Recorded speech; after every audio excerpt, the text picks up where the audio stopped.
Welcome back to the Chicago Tomahawk. I'm Mike, and I got my line mate Matt with me. And today we're going to go over some Blackhawks news, the past couple Blackhawks games, and we've got some NHL news for you. Jonathan Quick, we want to talk about him a little bit, where we think Kaner is going to end up in the offseason, and some NHL talk. So, to start things off, the Blackhawks are on a current 3-game losing streak, which actually they could be on a 8-game winning streak, but a lot of their games have been close and they haven't been losing by, really big margins, say 5-1, 6-2, things like that. They've been losing games 4-3, 3-1, which is pretty close. Matt, do you think that because the trade deadline's over, it looks like, Kane's gone, Taves is on long-term on LTIR, that the team is like, you know what?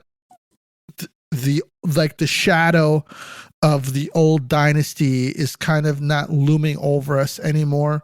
They're kind of coming together and playing, or do you think that guys are getting more of an opportunity because Kane and Taves are not on that team? Yeah, I think guys are getting more of an opportunity, and some guys this is like a tryout for them.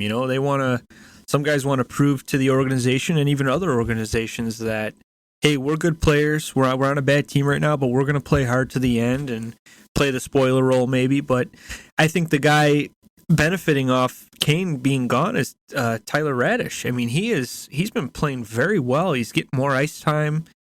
Lucas Reichel obviously is getting the call up. He's probably the next face for a while, if you want to call it that. And right now it's a big showcase, and I think the players got to take advantage if they want to get some contracts for the next seasons. I want to talk about Gutman for a second. Do you think that this kid has completely flown under the radar and could be kind of like a Braden Point? I don't know about that yet. I'd like to see him play a full season, but there's a couple of guys that just kind of came out of nowhere after this trade deadline, and it's just waiting for that opportunity. And even like Ian Mitchell, we've always said he needs an opportunity. This guy needs to play, and we need to see what he's got. And like I said, now's the time to do it, and maybe next year too. So they gotta play their hardest and prove to Davison that they belong and show the city what they got. I've been watching Ian Mitchell closely all year, and recently, I wouldn't say recently, but I would probably say like the past couple months. Well, I would say at the beginning of the season, he had limited playing time, and it looked like he was kind of afraid to kind of play his game. And as time has gone on during the season, he seems to be more and more comfortable with the puck. I have seen him make some really, really good passes, make some good outlet passes. His defending has gotten better as the year has gone on. I'm not going to say it's a strong point, but I'm going to say it's gotten better. But I think that getting him involved in the rush and getting him on the power play would be a wise decision for the Blackhawks. Maybe on that power play 2 unit. Have him lead that power play 2 unit, because obviously Seth Jones is on the first one.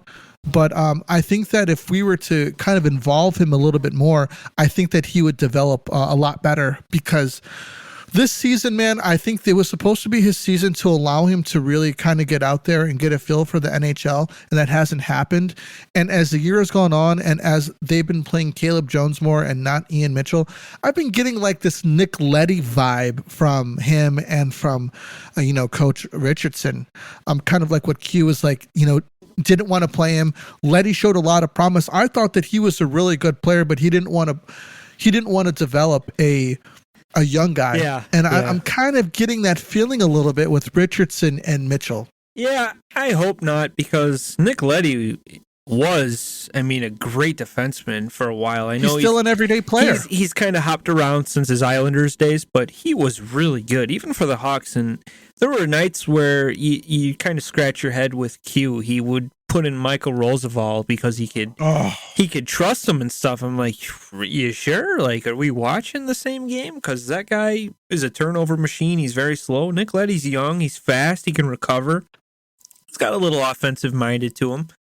And, and like you said, Q I didn't want to deal with it. And he ended up going to New York and played very well for the Islanders, man. I thought he was an important piece a couple of years, and obviously they let him go because of the cap hits and younger guys moving up and stuff. But yeah, I hope they don't make the same mistake with Mitchell, because you'd hate to lose a Nick Leddy guy like that. We're not playing for anything right now. Now's the time.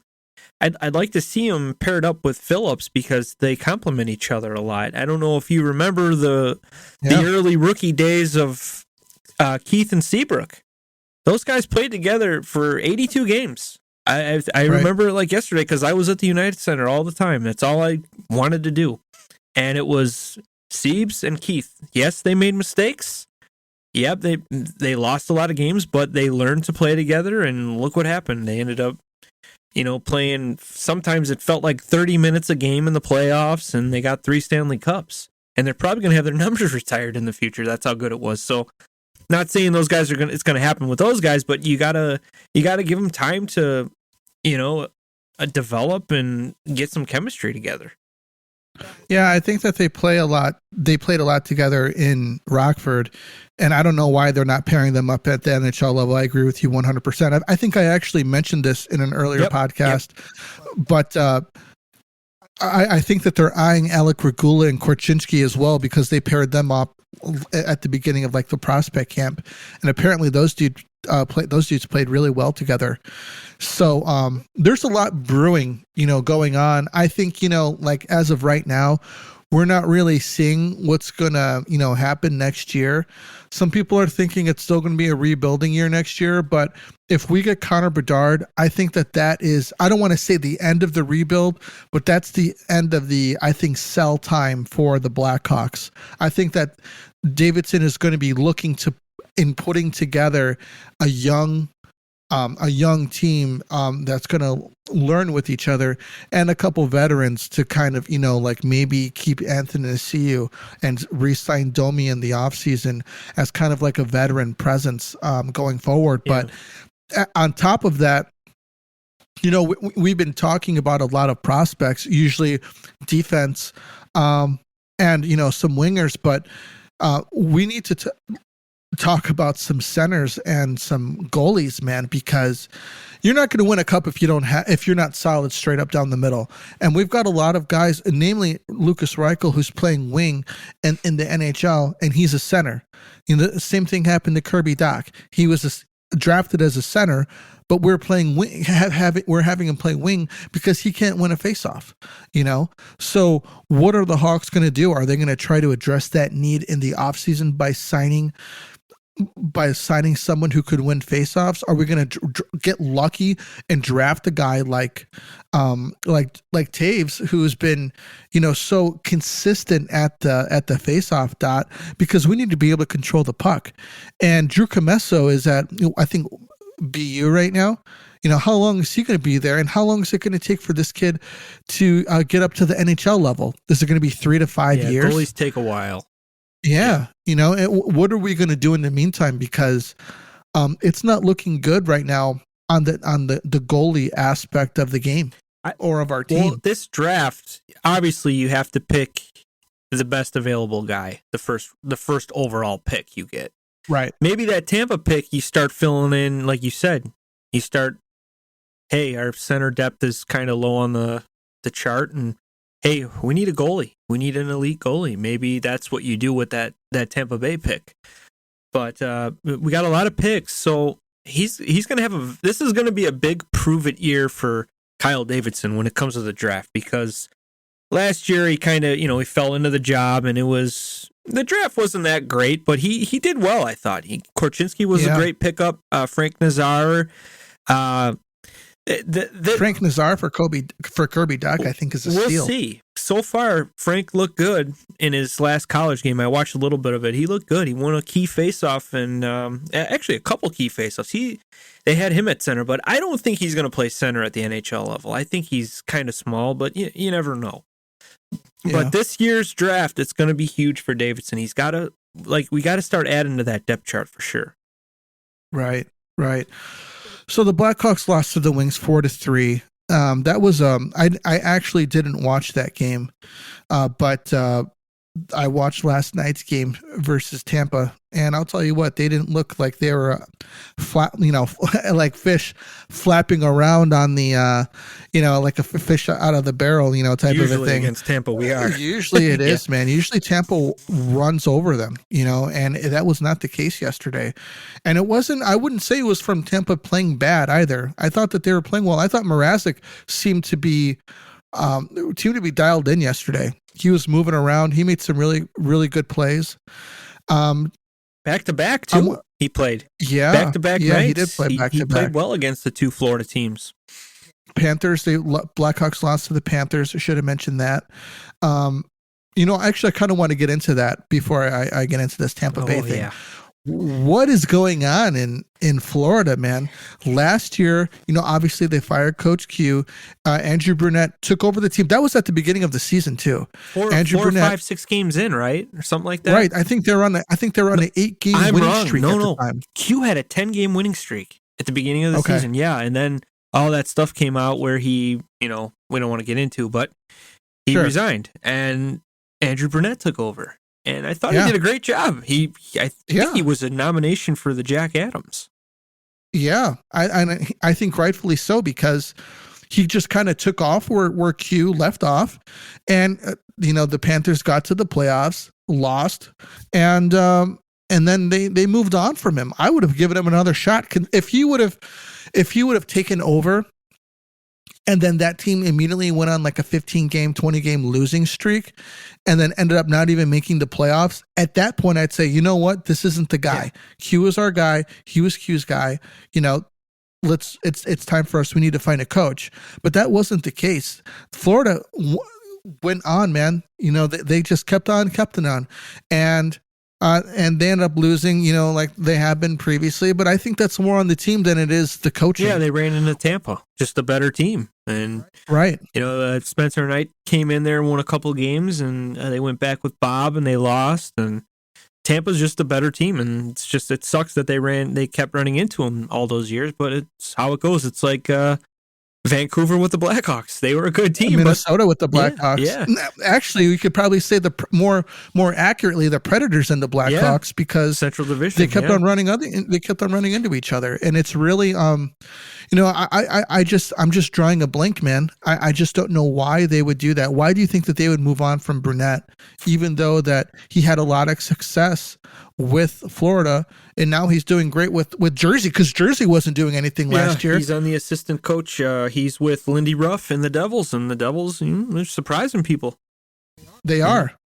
They've got Jack Hughes actually kind of being worth his salt over there now, because what he had, I think 60 points in 3 years, like 3 seasons with them up until now. It almost looked like it was going to be a bust, and he just kind of said, you know what, I got to play better, and he's been very good. And he's pretty streaky though. Yeah, but you know what? I couldn't believe the amount of assists he's putting up, and it's impressive for him. He's not a big guy. He's almost like a little Kaner-sized type guy, but the Devils are building a really good team. They got Timo Meier at the deadline, a really good 30-goal scorer. Yeah, and they like their goalie. I think it's Vanacek or something, but I couldn't tell you. I'm not a big Devils guy. I haven't really followed the Devils since Marty Brodeur, Scott Stevens days. But they're sitting in, I believe, second in the Metro right now at 92 points. Only 16 losses. That's a pretty damn good season for them. And then we go back to Florida, who we're getting into.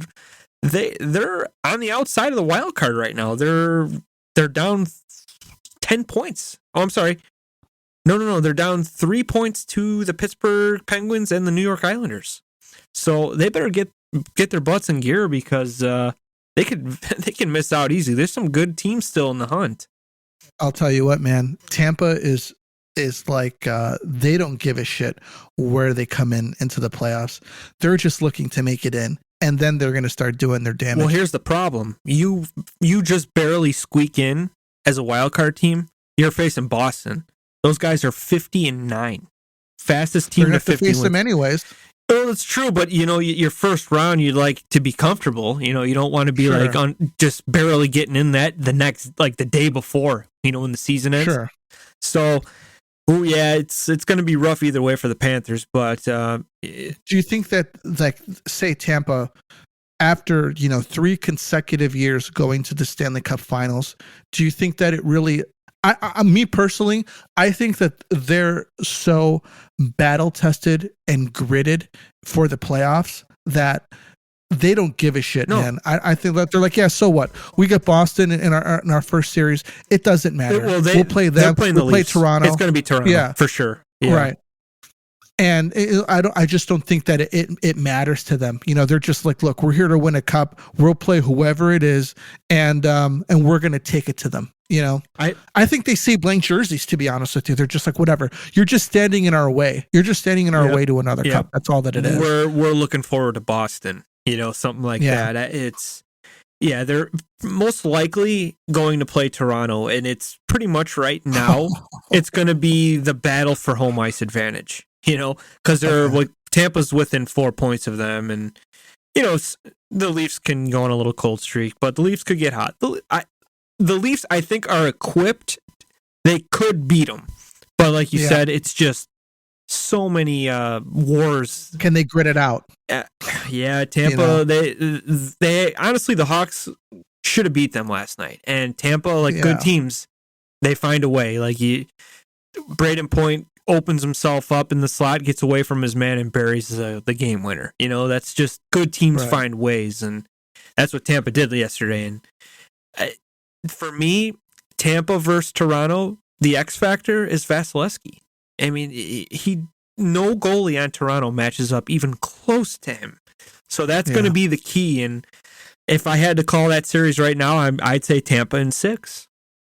Wow. Yeah, but I mean, I love what the Leafs have done. They've done everything they could to match up against them. But for me, it's the goaltending. I think the goaltending is going to come down to that, and Tampa's got better goalie. That's just how it is.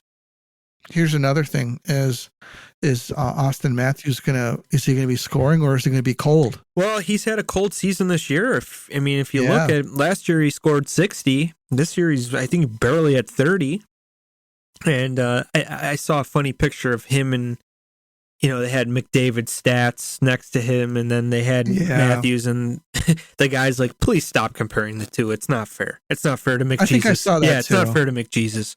So you can't really compare him to anybody. No, man. He's a freak, and I'm gonna stick with my gut on this one. I think that he's gonna carry that Oilers team to win the West. Wow.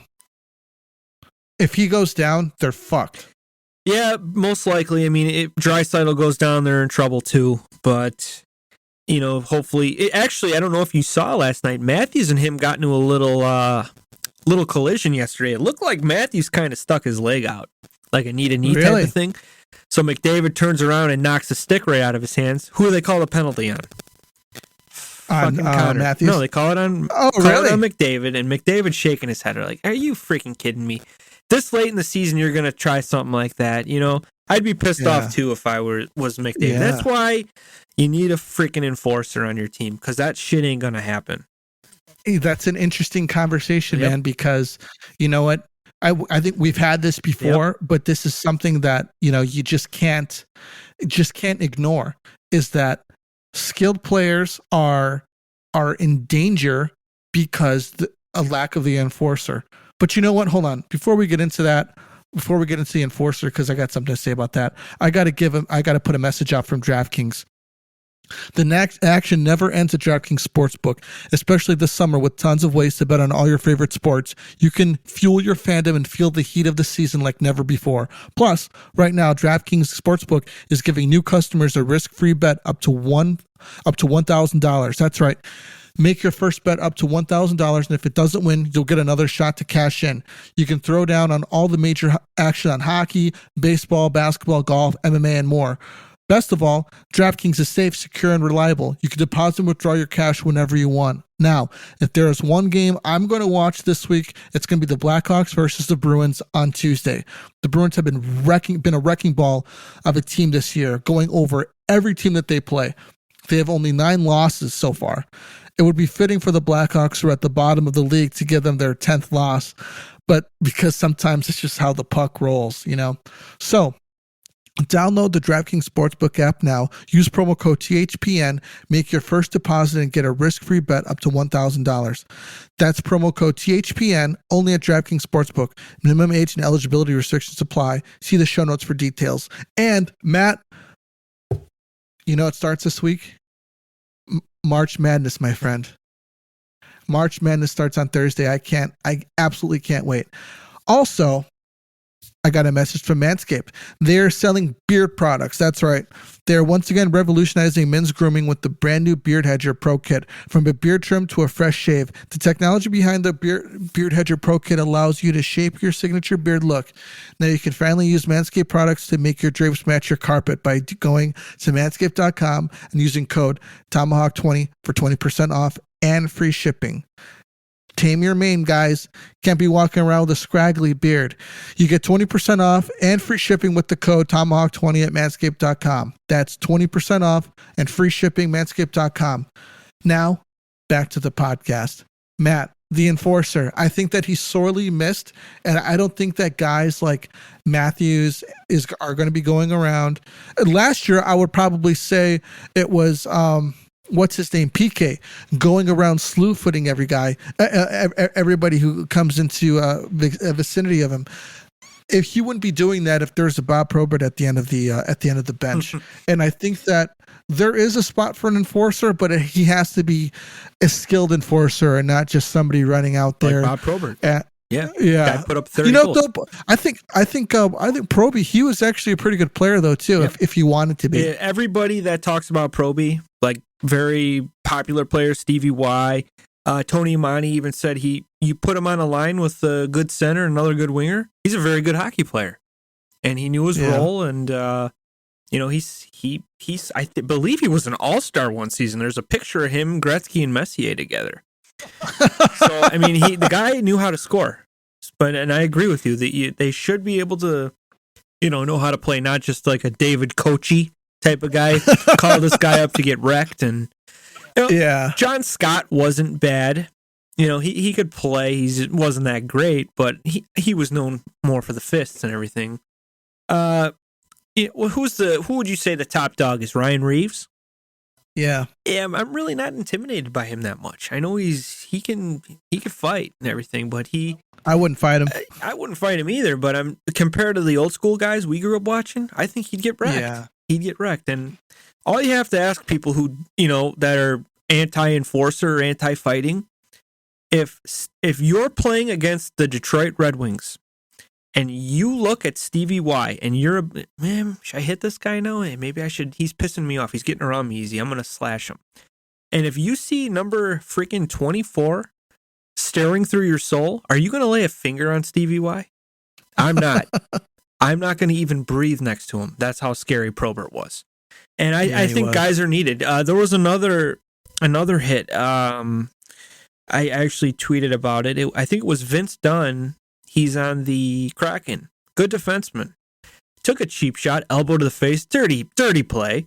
He's cut up, bleeding, no penalty called, and he looks at the refs. He's MFing them, and you got to be kidding me. How do you miss that? He gets the penalty. So, I mean, I think it's time to try to bring these guys back just to kind of police this problem out. Yeah.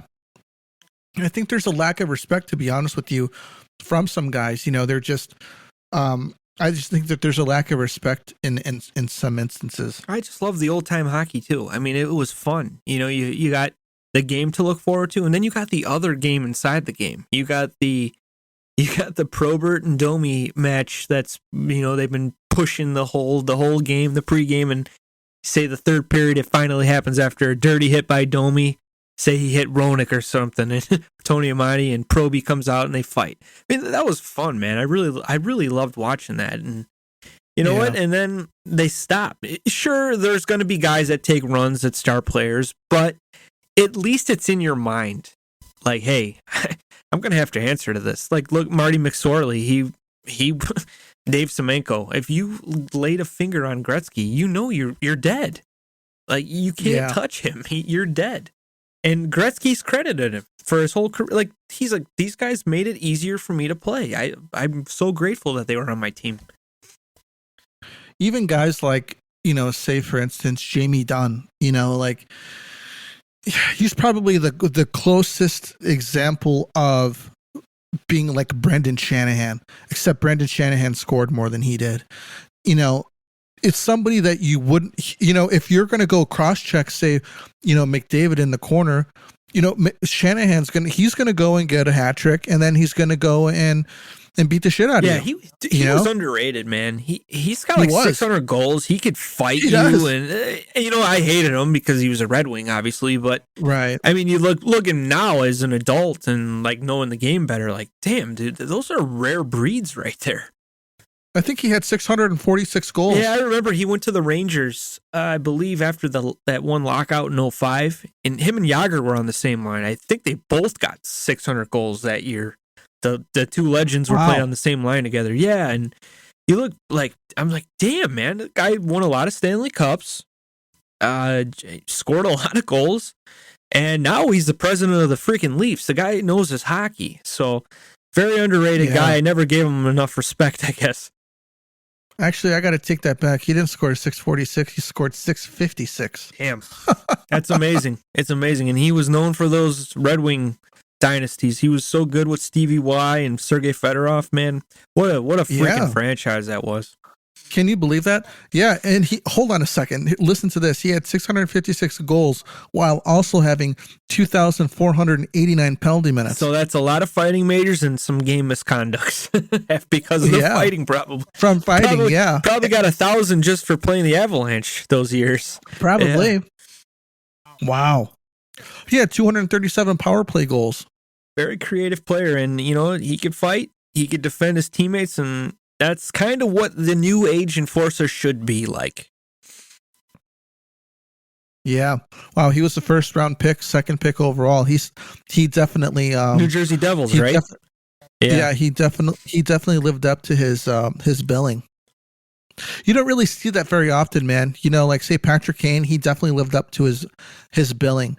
I would say Taves did. Crosby, definitely.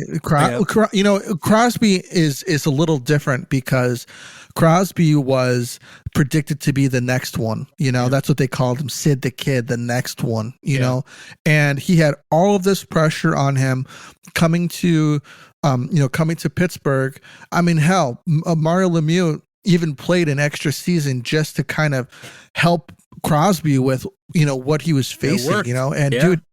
It didn't faze him at all. He came in, man, right away, and he started contributing. Yep. Didn't he make it to the Stanley Cup final in his? I think his third year, maybe second or third year. He did. Right? They lost. Yeah, they lost 2008, and then they won 2009. Back to back, they made it. That was a very good team that they assembled. Marc-Andre Fleury, Sergei Gonchar, Jordan Staal, very good player. He's still around. He's the captain of the Hurricanes now, and he was great for them. Malkin was healthy, and then you had really good role guys that they filled in. I think Fedotenko was on that team. He was a Stanley Cup winner with Tampa back in the day. They brought in Mark Recchi a couple times, and it brought Hossa in the one year. It didn't work out. It was actually, the first year they brought Hossa in at the deadline. I think he was with the Thrashers, the Atlanta Thrashers at the time. And, they put some good players around Sid. They did. Kind of ironically, Jordan Staal, he was drafted. He was the second pick overall in that 2006 draft. Taves was drafted third. I think that they kind of mixed those two dudes up. Yeah. Staal was good, but he wasn't Jonathan Taves. Staal is more, he is a very responsible defensive guy, but Taves earlier on could put up the numbers, and that's what separated them. Yeah. Who went first that round? Let me look that up. Hold on one second. That 2006 draft. Yeah, it was Staal and then Taves. I forget who went one. It wasn't. Can't be Malkin, right? I'm going to go on a whim and say Eric Johnson. Because I want to say he had no. Because I want to say he had no business being there. So that if it was. It was Eric Johnson. If you redid that would definitely be Taves should win first. Absolutely, yeah, Taves. Let me look at who's That's left an interesting here. Draft class. That was St. Louis, right? They had the first round pick. Oh man, they botched that one. Yeah, they did. It should have been Taves, Backstrom, Nick Backstrom. Wow. What Backstrom, a class. Phil Kessel, and then Even Phil at 3, I would probably feel safer. and then Jordan Stahl. Yeah, Phil's still good. You know, he's the Iron Man. Phil the Iron Man, the hot dog man. Brian Little is in that. Wow, yeah, he disappeared. He was with a draft. Claude Giroux went 22nd. Wow. You know, actually, thinking about that, I would have moved Giroux up to maybe number 2. Maybe Taves, Giroux, Kessel. Taves, Giroux. No, I would have went or Backstrom. Taves, Backstrom, Giroux, Kessel. Yeah, that sounds about right. I would probably do that too. Who was the top goalie in that draft? Is there any? It's a very interesting draft class, man. It's been a while. It looks like. Oh wait, I don't even know who the hell this is. Wow. Riku Helenius, Tampa Bay. It didn't work out. Okay. Let me see here. Ty Wishart. I never heard of him. No. He was drafted 16th. No. Sometimes that's how it goes. Varlamov was drafted 23rd. Wow. Well, Varley, I believe, is still with the Islanders. I think he's around playing behind Sorokin. Foligno with Ottawa, 28. Let me see who else is kind of a named guy here. Gonna be dying out soon. Man. These guys are getting old. A lot of these dudes, man. I don't know who a lot of these guys are. Enroth. Yeah, I remember him. Jonas Enroth. Lucic was drafted 50th. Yeah, he's probably on the back 9, maybe the last hole with him. He's getting up there. Keith Seabrook was drafted number 52 in the second round. That's like being Brett Gretzky, you know? Yeah, man, it tough. is. Yeah, it's really rough. They even drafted, let me see here. Anisimov was drafted 54th. I thought that he was a good player. Well, here's a cool fact. The Gretzky brothers have the most points in an NHL fan, I'm sure they family do. Tandem. I think Wayne's got 1 million and then Brett has like 7. So they're still winning. Yeah. You know? Yeah, they look a lot alike too, which is really funny. Yeah, I actually met his brother, in a tournament when I was coaching in Niagara Falls. He was coaching a Silver Sticks team. Yep, this was back in 2006. Nice guy. That was kind of like the main guy. His team was coming in and pretty much throttled everybody, but it was still cool. It was a Gretzky. His Walter Gretzky was there too. Wayne's dad. It was a fun time. I heard he's a pretty cool guy. Yeah, I think he passed, I want to say, a couple of years ago. He was so nice. He was handing out kind of like postcards with him and his son on it. He's hugging them and stuff, and he signed it, Walter Gretzky. It was pretty cool. I got one. Yeah. Wow. Very nice guy. So, Matt, Jonathan Quick is 3-0 for the Knights, which is pretty scary if you're the Kings. Apparently, the Kings needed to shed some cap space, but they did it in like in the worst way possible. Not even letting the guy know ahead of time, like, hey, look, we need to do this. Do you think that that's going to come and haunt them? You know, when come playoff time. Looking at the standings now, the Knights are probably going to face the first wild card team because they're the best. Well, Dallas is competing with them too. You never know, I guess. They could face each other, man. And if Quick beats them, I think that's a lot of motivation for him. Like, hey, you guys made a mistake. You shouldn't have done that to me. He's going to be like a man on a mission here. I'd be a little scared if I was Rob Blake right now. Like, hey, maybe I shouldn't have done that. I should have just let him finish his contract out as a King and maybe retire. But now he's kind of almost like poking a bear, you know? So it could come back and haunt him, dude. Really could.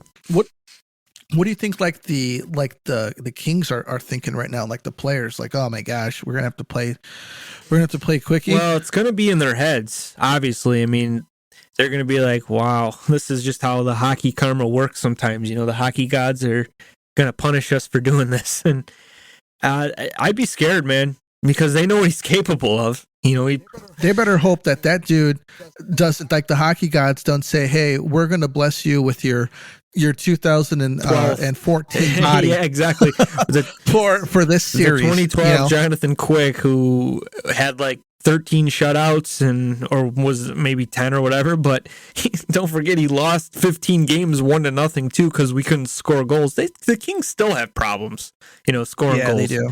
And Vegas, they were explosive. I haven't watched too much of them, but now it seems like they got a solid playoff goalie since, the Marc-Andre Fleury days. I don't know when Robin Leonard's coming back, but I think that was a great trade for the Knights to get an insurance policy with Quick. Look, 3-0, just shut out the Hurricanes yesterday, 4-0. Very good hockey team.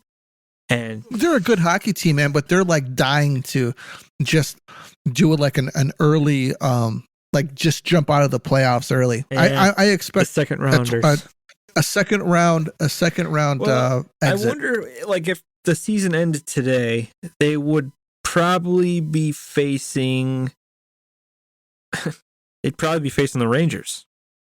So that's like I said, second round.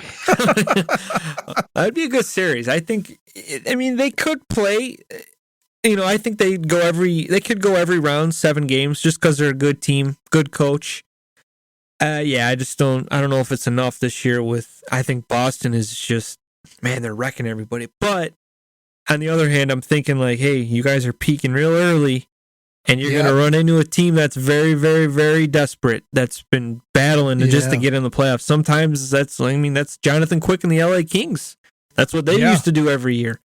So come in 8th. You got to be careful if you're the Bruins. You could be confident all you want, but in the playoffs, it's a clean slate. It's 0-0. So hopefully they're respecting their opponent because I don't think it's going to be easy for them. Yeah, I don't think it's who it is for them at all. It's tough playoff hockey. You got your confidence. Yeah, we won historic 60 games, whatever they're going to end up winning. But man, I wouldn't want to run into a team like even Pittsburgh. Pittsburgh's kind of right on the fence, and they're battle tested too. They know how to win. Their core is very good. So maybe they can beat them. Probably could, but you never know with Pittsburgh. You never know with Sid the Kid. I know, one thing I can tell you is that these teams who kind of these, President Trophy teams, they always run into problems in the playoffs because they never really had much adversity during the regular season. Yeah.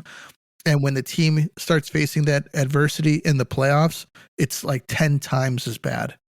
Obviously the Washington Capitals always come to mind, man, because they would always wreck the NHL during the regular season and then bow out in the first round. Well, yeah, usually Sid was the reason too. They weren't first place or anything, but they'd run into him say the second round, and Bruce Boudreau, always ran into Sid the Kid, Malkin, and Fleury back in the day, Matt Murray. Man, Letang. Yeah, they just knew how to win. Coach Sullivan, very good coach too. He's been there for a while, and probably another really good coach I like. I'd probably rank him and Coop being at least top 5 for me. John Cooper, Tampa, just a really good dude. Knows his team, loves his team. They love him. Rod Brindamore, Sullivan, and I don't know who else, but Sutter. He's not having a great year with the Flames this year, but there's some really good coaches that I could see are going to just continue to play for the same or coach the same franchise for maybe another decade. That's just how good they are. So Kaner is finally scored his first goal for the Rangers. It was a pretty nice one too. Yeah. And do you think that's kind of turning the corner for him? I think he needed to get that monkey off his back. I know he's hard on himself. We've seen him, here if he's not scoring enough, he's real tough on himself. And when he does score, he lets out like a crazy lion roar, get the frick off my back, stuff like that. But I think he needed that. He ended up scoring yesterday against his hometown team, the Sabres.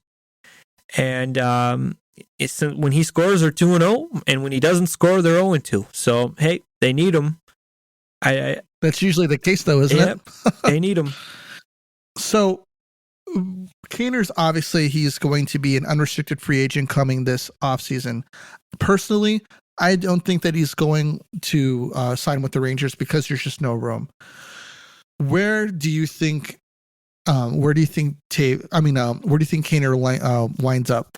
I think Kaner is going to put on Ozzy Osbourne, Mama, I'm Coming Home, and he's going to play for the Buffalo Sabres. And I think the Sabres have the cap space. They'll probably offer him maybe 3-4 years. Maybe say, hey, Kaner, want to put the C on you? Be the captain of the hometown team. You know how many tickets they'd sell? Their season tickets would be unbelievable. They'd probably sell out in maybe a day. And right. I mean, they got a lot to offer to him, too. Tage Thompson maybe hit 50 goals this year.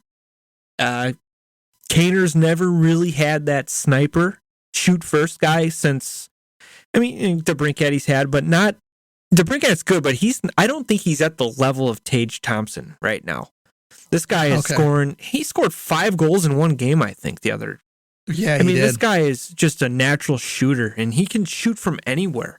He's very creative. You know, DeBrincat kind of had the Ovi-like one-timer. Thompson, every time I see him... He could score on breakaways, though, too. Yeah, he could, but Tage Thompson is more of just a guy he's just got a great shot, great eye for the net, and Kaner's never really had a guy like that. And I think the $17 million cap space they have, they're going to be clearing some long-term guys. I think Okposo, you know, he had a higher cap hit, and he's going to be a UFA. And, you know, Kaner's always, even when he was with the Hawks, he'd play Buffalo, he'd always elevate his game. You know, this is my hometown team. I'm going to go out and score a goal in front of my friends and stuff and family. Yeah. I can really see him signing there because I think Buffalo has a lot to offer for him. And the cap space is important, too, because he's probably going to get paid a little bit. I could see like a Buffalo overpaying a little bit, maybe $8 million a year, 4 years, $32 million contract. I can see it. And I think it would be good for him. I don't think he's going to be with the Rangers, like you said, because they pretty much had to move hell and earth just to get him to play. I think he's like a they're paying him 2-point-something million. Thank you, Florida, or thank you, Coyotes, for paying the other half. Thank you, Hawks. It's just not going to work. But I'm gonna stick with that. I think the Sabres, 88's going to be wearing a Sabre jersey. So 100%. I've got 1 foot in that boat, and I got 1 foot in the come back home in the Blackhawks. Davidson. Yeah, Davidson says, "Hey, Kaner, you know, obviously we didn't want to do that. We didn't want to trade you, but we got what we thought that we could did it for you. Yeah, we got we did right by you. We gave you an opportunity to go win another cup. We just drafted Connor Bedard, and this young team needs leadership. Why don't you come on back?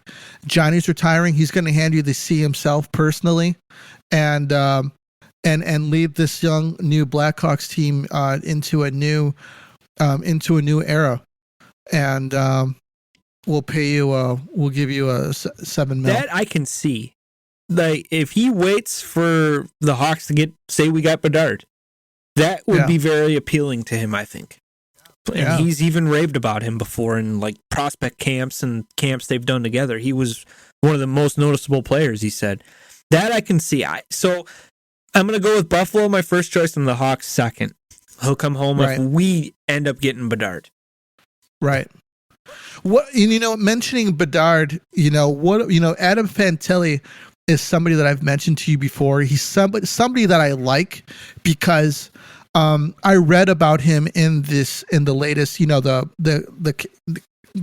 what did the Canadians win recently? World Juniors. World Juniors. He was on that World Juniors team. He's obviously a highly touted prospect, but they had him playing a different way, and he said that I had to check my ego and play in a way that I'm not used to, in a way that that's kind of foreign to me. But I looked at it as a learning opportunity, and I thought that what did he say? He's like, I thought that it was good opportunity to kind of check my ego and help this team win. You know what, dude? That is something that you can't teach. It's something that you could mention to somebody, but they don't get that until they hit a certain part of their life. Typically, especially if you're a star all your life coming into your 20s and you're going to make it into the NHL, that's a pretty hard pill to swallow. You usually don't get that until your 30s. If that's something that he's learned now, that means that he's coachable.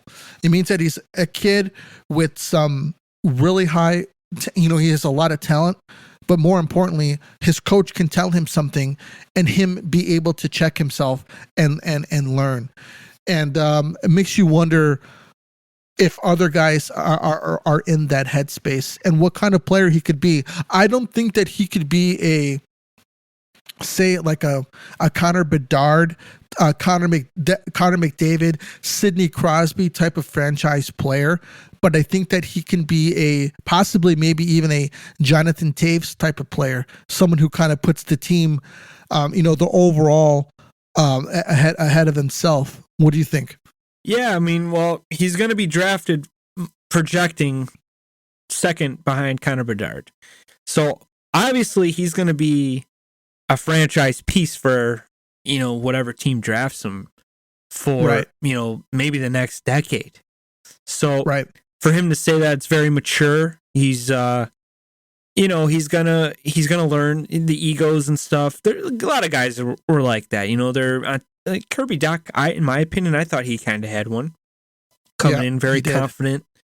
And when he was good, but he's good. But when you play against elite guys, you're not the freaking big fish anymore. You're right. Like there's freaks out there like McDavid. He could dominate in any league he plays. But there's guys that like I can even say like me when I played, I was very, very good in 6th through 8th grade hockey. That was probably the peak for me. And then I go to high school, I'm smaller and I'm playing against guys that are, freaking, they got beards, and you jump up and it's like, whoa. And, it wasn't as good for me, but it's just, he sees that and to recognize that's very mature and it's good for whatever GM's going to draft him. Like this guy he gets it, even playing with Team Canada. It's like, I'm not going to be the freaking stud. Kind of Bedard is, I got to just know my role and do my job. And that's what he did. He had a good tournament too. And he's having a great college run right now. I'm not sure. I was trying to look up the stats. For some reason, the stats aren't up to date, I don't think, but I think he's close to 30 something goals, which is very high for high school. Or I'm sorry, college. Very, very high. You don't really see, like Taves didn't put up numbers like that in college. Yeah, they didn't. There's not that many games. They play weekends and stuff. It's not like juniors where, Connor Bedard has 65 goals and 55 games type of thing. It's different. But that's very impressive for NCAA.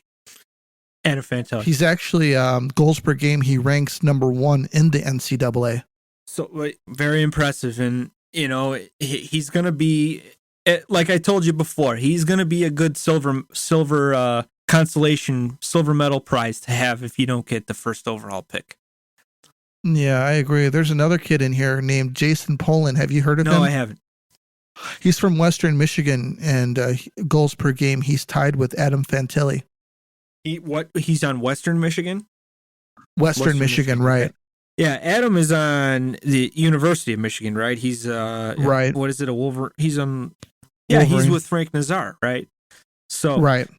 He's 18. He's gonna be a stud wherever he ends up. It might maybe take a year of development in the AHL or whatever, but still that's like I said, it's a good runner-up prize, and if the Hawks get him, they'd be in good shape because he could shoot. He's definitely a shooter, and you got Reichel, who seems to be more of a passer. So that's just what you kind of fill these guys in together and see. You kind of hope it works. So hopefully if that were to happen, I'd be very happy with it. Yeah, I think I would be too. Do you think that would be a reason enough for Kaner to come back? Say, hey, you know what? This kid's really good too. I don't know. It could be. I'm sure he's following it all. He's watching. Or even other players in the NHL, say Austin Matthews. He's like, you know what? We just lost to Tampa again. I'm sick of it. I'm done here in freaking Toronto. What else is out there for me? I don't know. That's a tough one with Austin Matthews. They have to pay him, dude, or he's gone. If they don't win, they absolutely have to. Yeah. They have to sign him to a contract as soon as they can, because if this if this contract thing drags out, he's just going to leave because they're going to lose. They're not going to get anything for him. Yeah, if they don't win, if they get knocked out in the first round this year, and his contract's up next year, right? He's got one more year. Right. Yeah, if the negotiations aren't going well, I think trade, get your picks, and hope for another gem coming up because it's not going to happen. If they don't win, if they don't get past Tampa, if they don't get past the second round, I think that Austin Matthews might be traded at the draft. Which, yes, it's smarter because his value is a lot higher. You never know if he, gets hurt or just not having a great season. I think that's kind of what they messed up with Kane. Right. And, it's something to consider if you're Dubas because you're not going to be able to pay these guys. And they lose their leverage every single day after that because they can say, hey, teams can just say, you know what, we're not gonna give you anything because he's gonna walk for free this summer. He walks and we don't have to give you anything. And Toronto is on the they're going to be on the short end of the stick at that point. If they don't win the cup or at least get to the Eastern Conference Finals, they have to trade him I think that they have to trade him at the trade deadline. Yeah, or the draft for sure. I mean, I'm sorry, I meant the draft. Well, if they say they make it to the East Finals this year and they lose, I think that's worth keeping them to the deadline if the negotiations aren't going well. Right. But if they lose in the first round, they might want to consider it. They will get the what do they call it? The King's ransom. They're going to get probably 3 first-round picks, probably an amazing prospect, maybe an NHL player or two, and that would be a win for the Leafs. Just because how do you keep them, man? We ran into this problem every year with the Hawks. We had our top 3 guys. We always had to move certain good pieces, and bring up a guy barely making league minimum. And we try to make it work, and it just doesn't work. And that's what the Leafs are going to have to figure out. Well, I think the biggest difference between them and the Hawks was that the Hawks were winning, though. Yeah, we were winning cups, which made it a lot better, a lot easier to swallow. But yeah, I mean, it's like, okay, yeah, we lost in the Western Conference Finals. That sucks, but we still have a great team. We have guys who can play and deliver in the playoffs. They've done it before. We know what we have with Kane and Taves and Seabrook and Keith and Crawford and Sharp, and so, we're going to keep rolling with these guys because these guys are proven winners. This team, they can't get past the first round, and it's like, okay, well, they don't have that luxury that the Blackhawks had. Yeah. And I think that they're in a different boat than what the Blackhawks are in, where they have to, but then again, how do you change it up? Is there too much talent there? Is there too much going on with that team where they can't, they can't get past because maybe some guys aren't getting enough time. Maybe William Nylander isn't getting enough playing time because, this guy has proven himself in the playoffs. He scores having points. A great season this year too. Yeah, He's having a great season this year. How much is John Tavares worth to you when he's not scoring in the playoffs? Well, he's locked up. That's the problem. Well, he is. Yeah, I think he's got a full no movement clause as well. No movement clause. He signed till 2020, the 25-26 season. So yeah, it's another 4 years. Yeah, Austin is signed till 2024-25. So what about Mitch Marner? Mitch Marner's been pretty consistent though. Mitchell Marner is he's 25-26, same as Tavares. So these guys are going to have to figure it out. Yeah, and especially when they're saying that Austin Matthews wants $15 million a year. Well, he's at 11.6. You got Tavares at 10 point. No, I'm sorry. Mitch is at 10.9. Tavares is at an even 11. So Mitch and Austin are going to want raises. Their cap space right now available is $800,000. That's well, you can get a guy who's willing to sign less than that, but he's going to be a 4th line AHL dude. So sure, Yeah, I don't know how they're going to do that unless the cap goes up a lot, which I don't think it's. I think it's only going up a little bit. I mean, they're talking about keeping guys like Ryan O'Reilly and stuff like that. I just don't see how you can do it. And I think Matthews is probably going to want to test free agency because he's American. It's not a big deal for him to play in Canada. Somebody said that, and I agree with him. I think Roenick once said that. He goes, "It's not a big deal. We're Americans. You guys, it's different for you guys. We just want to play and get paid, you know." Yeah. So I could see him going somewhere else, man. And I don't know who's going to be able to afford him, quite honestly. He might have to go to another bad team. You mentioned the cap, and this is precisely the problem with Toronto. When the Hawks were winning cups, these guys, I think Hossa was the only one that was on his big contract. I think Taves and Kaner, they had that bridge deal, that 5-year, $6.3 million cap hit bridge deal that they had, but they weren't making top money like other guys were. Yeah, they made the jump. And Seabrook and Keith weren't making top money at that time. When they were making top money, when everybody was making top money, that's when they weren't winning cups anymore. And Toronto missed that window. They missed that window where these guys were on smaller contracts where they can fill in holes a lot easier. Everybody's making a ton of money there now, and they haven't won anything. I think that they've kind of missed that window. Well, yeah, I mean, bring back the bridge deal, man. That was best thing for hockey, and now it's finish your rookie entry deal and you jump to double digits already. I never understood that. Yeah. And I did make fun of Jack Hughes' contract, and I'm kind of regretting it, and I kind of feel stupid because he's only making 8 for 8. And look what he's doing. So far, he's making people like me look very dumb, and good for him. And, he probably just could have got more, and he didn't take it, or he didn't get it, but he said, "Hey, I'm going to get the security, the 8 years for $8 million. That's nothing, Sure. Matthews jumped from 950,000 to what did I say? 13 or 11? I think 11. 11.6 for what?